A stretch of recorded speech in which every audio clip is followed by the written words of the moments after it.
Hey everybody, I'm Mama Baird and welcome back to my channel. In today's video, I'm going to be cooking up 5 dinners for you that are tasty, fast, and use up everything in my kitchen. I am one of those where I like to just use whatever random ingredients I have and throw together a dinner. So let's get in here, let's get into my kitchen, and let's see what I come up with what I have on hand. Before we do though, please like this video, subscribe to the channel if you're not already subscribed. I'm trying to get to 1 million subscribers and I need your help. Every like, comment, share, it really helps support my channel. And Spook says hi. So let's get in the kitchen and let's see what meals I create for my family. For today's dinner, I'm going to be utilizing a veggie tray. My friend came over and brought a veggie tray plus a artichoke jalapeno parmesan dip, and it was left over after the party, so I'm going to use it for something different and chop it up and make a pasta dish out of it. So I'm just going to be chopping up all the different veggies. I'm going to be using carrots, peas, celery, broccoli, and then peppers. So I had a good variety on here, and then it also came with a ranch dip, but I did not add that at this time. So I'm just going to dice them up really small, do whatever portion sizes you like for the vegetables. One thing about making pasta dishes is that you can use whatever you need in your house to get it used up. So that's why I'm going to be using this dip and the veggie tray. Now I also have some leftover pork. The other day I cooked some pork that was in the Verde seasoning, and I only used half of it for the dish, so I have half of it left over. So I'm going to add this as well. You could add chicken, pork, beef, whatever you have left over, any kind of meat already cooked, or you could cook stuff up for this, or you could use canned meat. That's what makes this so great. So I'm going to put in a plop of bacon grease, again whatever kind of oil or fat that you have on hand that you like to use for your family. I'm going to saute the vegetables first, get those all kind of seared and cooked a little bit before I add in the meat, because the meat is already cooked. So that does not need to be added at this point. I had them cook for a couple of minutes, probably at least 4 minutes, and now I'm going to add the meat. I was trying to decide if I needed all of it, and I did. So I put it all in there, and I'm telling you guys, this looks beautiful. Just adding those little things of color like the carrots and the peppers really makes a difference. So now I'm going to add this dip to it, and I'm just going to kind of see how creamy this gets. I didn't know if it would melt all the way for it to make a sauce, or if I was going to end up needing to add stuff. As I stirred it around and it melted, it kind of just became like a cheesy spread, but it wasn't really quite a sauce, which I want to make a pasta out of this. So we're going to turn this into more of a sauce, and we're going to do that just by adding whipping cream. I do this several times, and if I don't have whipping cream, you can also use half and half. Or you could make your own cream sauce by using a roux and any kind of milk. So there's different options on how you get to the cream sauce level for this pasta. I went the easy route and used heavy whipping cream, and it turns out absolutely delicious. It only has to cook for a little bit to thicken up. So that's what it did, cooked for probably about 3 minutes, and now I'm going to be adding some pasta. I cooked 1 pound of penne pasta. I didn't know if I was going to need all of it, and the sauce coverage is really good, so I did not add any more to it, and I saved that other for later. Now I'm going to add in a plop of butter, because you know that heavy whipping cream and that bacon grease wasn't enough. We're going to add in some butter, because that's going to help give it a nice finishing creaminess. Now all I'm going to do is put some freeze-dried parsley, and that's what we had for dinner. And guys, this was absolutely delicious. You could have like sprinkled bacon bits or something on it too. You know, get creative with your leftover party goods. That's half the fun in the cooking process. Alright guys, for dinner tonight, I'm going to be cooking up these beef neck bones I just got. I was going to use them for stock, but you guys have told me that these are actually really good cooked up, and there seemed to be a lot of meat on there. And here's lots of fat. Lots of meat still. So I'm going to try and cook this. This was reasonably priced. Let me see if I can I didn't rip it. So these were $1.49 a pound, and this was $2.17. So very cheap to get neck bones. And what I am going to do is add 1 envelope of soup mix, onion soup mix. After this is up, I want to start making my own. I think that'll be good. And then I'm also going to use 1 packet of brown gravy. Okay. And then I have some jalapeno peppers left that I need to get used up. I have like 3 jars, and this is my last jar. And that vinegar is going to help break down those bones and that meat and make it super tender. I'm going to add a little plop of butter. And then I do have some chicken stock here that I need to get used up. And I want a little bit of liquid just to start. So I'm going to put that, just some down in there. And I want a lot of broth. Put a lot of that in there. There we go. So I used up about a cup of broth. So we're going to, let me find my lid. We're going to put the lid on and get this on low. And then I'll bring it back when we're ready to check it out. After the neck bones cooked for about 8 hours, I was pretty much done for the day, so I ended up just putting the whole crock pot in the fridge, and I'm going to deal with it right now. So what I'm doing is just picking out the beef bones from the meat. They slid right out, so that means that it was cooked beautifully. And now I'm just going to be heating all of this back up and kind of shredding it and making a kind of like a beef gravy dinner out of this. You can use this out of any kind of meat as well. So if you have an appetizing piece of meat like beef necks, or if you have a tougher cut of meat, some kind of roast or steak that requires marinating or something, you can do that with this method and just put different types of gravies and stuff in there and cook it in the crock pot and then cook it on the stove later. I'm going to add extra stock to this because I want quite a bit of gravy so I can have lots of leftovers, and then I'm going to be working on a couple of different sides to go with this. I'm saving those neck bones to add to my beef freezer bag that I have to make my own beef stock, and then I'm looking to add some mushrooms and some of this sweet onion relish that I had made. It's delicious, and I think onions and mushrooms will go great with this. Also going to add some of this plain yogurt that I got from the food bank. Sour cream would also be really good in this and kind of make like a stroganoff, but yogurt works just as well for that good creaminess that you're looking for. Alright, so while my broth is heating up with the neck bones in it, I'm going to open everything up, get it ready to go. I'm going to strain or drain the mushrooms because I don't want any of that salted liquid in there. It's nice to have everything opened up and ready to go, so when you're ready to add stuff, you can just throw it in there and you don't have to worry about opening stuff as you go. Alright, so let's add the mushrooms and then the onions to this. Now, if you needed to cook these, that would be different. You probably would have cooked these beforehand and then re-add them back in here, or just leave them in there as you added the beef and everything.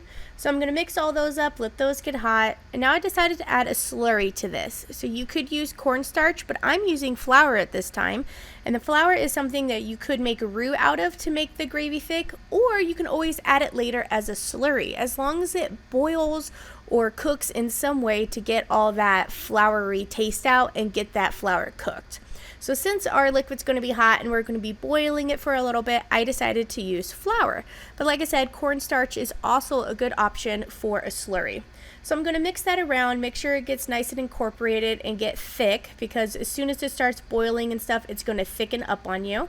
This is the point that I'm going to start adding some seasonings. So I'm going for garlic powder, smoked paprika, that's one of my favorites to add, and then just some salt and some pepper. So that really helps make a dish, just simple ingredients, simple spices, whatever your family like. You could add herbs to this. Thyme would be really good in this. I like to add Worcestershire sauce to a lot of my dishes, or Who's Your Sister sauce.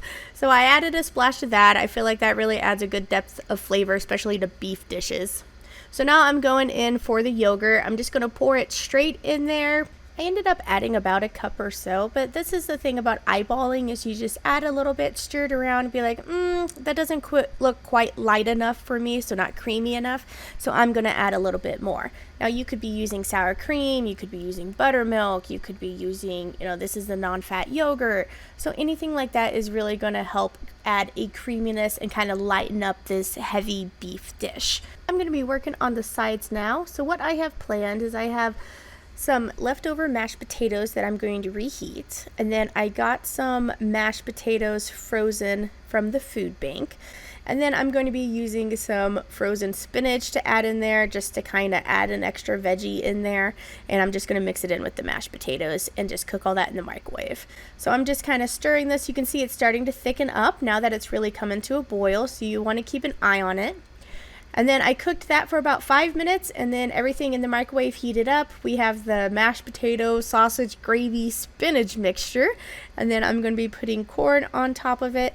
And then that beef neck gravy, it worked out really well. And this was something, it was really good. It had a lot of flavor, and the kids gobbled it up. For my next meal, I'm going to be making a club sandwich. This is something that I made, and me and the kids all split this. I ended up serving this with some fruits and veggies on the side here. But I used to make these when I worked at Cheesecake Factory all the time, and I had a lot of the ingredients to make it, so I thought, why not? So I'm going to put mayonnaise on 2 of the toasted bread layers, lightly toasted in my case. And the guacamole that I got from the food bank doesn't quite have enough cilantro for me, so I have some freeze-dried I'm just going to throw in there, and that's the beauty of it, is you can add your own spices as needed. I also have my electric vacuum sealer here for the jars that I'm going to have it seal that lid while I'm stirring in the cilantro into the guacamole, and then I'm going to use that as one of my layers, like an avocado turkey sandwich kind of. That would be really good. I press that around, make sure it's nice and even. And then we're going for the bacon. Now I don't have slices of bacon, but I have bacon bits, so I'm going to count that as a option, and I'm going to put that down on the guacamole. And then I don't have lettuce, but I have salad mix, which is lettuce, so that's what I'm going to put as my lettuce. And now my cilantro is all sealed, ready to go during that time. I'm going to add some beautiful slices of tomato and then some turkey. Now it's also ideal to have ham as your second layer. I unfortunately do not have any ham at this time though, so I'm just going to do turkey. You pick up, add that layer, and then this was when you would add your ham, but I'm going to add another layer of turkey to it, and then some pepper jack cheese. Just 1 slice, not enough to sweat the kids out. Okay, 2 slices. Not enough to sweat the kids out though. They still ate it and enjoyed it. And then I'm going to put toothpicks in it because that's how I learned to cut it into the 4 even squares and then keep it together. My toothpicks aren't quite long enough. They do have sandwich ones. That would be ideal if you do this kind of sandwich a lot. And then we're going to cut in between the toothpicks 2 different ways so we get 4 slices and 4 pieces of sandwich. And look at that beautiful sandwich. That's got to go on a menu, that's for sure. For this next dinner, I'm going to be utilizing some leftover mashed potatoes. Now the reason they're brown is because I cook my mashed potatoes with stock, usually turkey stock. That's what I happen to have on hand the most. And that adds a lot of flavor to it, but it does turn them a little brown. But that's why you see that. So I'm going to add 2 eggs. I'm going to add a spoonful of flour. I'm going to do a couple scoops of Velveeta cheese. Then I have lots of bacon, so I'm going to put bacon in there.